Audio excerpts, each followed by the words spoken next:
আসসালামু আলাইকুম। হামিদ জব প্রিপারেশনে আপনাদের সবাইকে স্বাগতম জানাচ্ছি। ভারতের মিসাইল ম্যান খ্যাত অথবা যাকে স্বপ্নের ফেরিওয়ালা বলা হয় এপিজে আব্দুল কালাম, পুরো নাম আবুল পাকির জয়নুল আবেদিন মোহাম্মদ আব্দুল কালাম। তার বিখ্যাত কিছু উক্তি আছে যা আমাদেরকে খুবই ইন্সপায়ার করে। তার মধ্যে অন্যতম একটি হচ্ছে, dream is not that which you see while sleeping, it is something that will not let you sleep. অর্থাৎ স্বপ্ন সেটা নয় যেটা আপনি ঘুমিয়ে দেখেন, স্বপ্ন হচ্ছে সেটা যেটা আপনাকে ঘুমোতে দেয় না।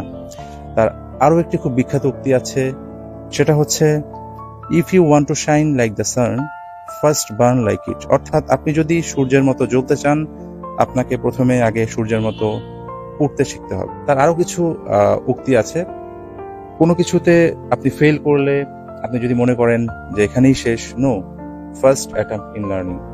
কোনো কিছুতে আপনাকে নো বললো, আপনি হতাশ হয়ে গেলেন, নেভার, সেটা কি নেক্সট অপরচুনিটি। কোনো কিছু এন্ড হয়ে গেল, মনে হচ্ছে the end, no, effort never dies, আপনাকে আবার চেষ্টা করতে হবে।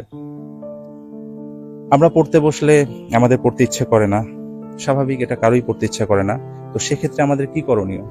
আমাদের করণীয়, ইচ্ছে যেটা করছে না সেটাকে আস্তে আস্তে আয়ত্তে আনতে হবে এবং চেষ্টা করতে হবে। এরপর কখন বুঝবেন যে আপনার পড়াশোনা মোটামুটি হচ্ছে?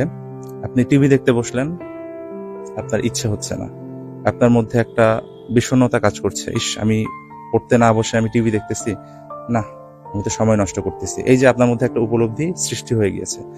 আপনি ঘুমোতে যাচ্ছেন, আপনি ঘুমোতে পারছেন না, মনে হচ্ছে আমি বেশি ঘুমিয়ে ফেলেছি, এই সময় তো একটু পড়তে পারতাম। এই যে আপনার মধ্যে উপলব্ধি এসেছে, মানেই হচ্ছে আপনি রাইট ট্র্যাকে আছেন।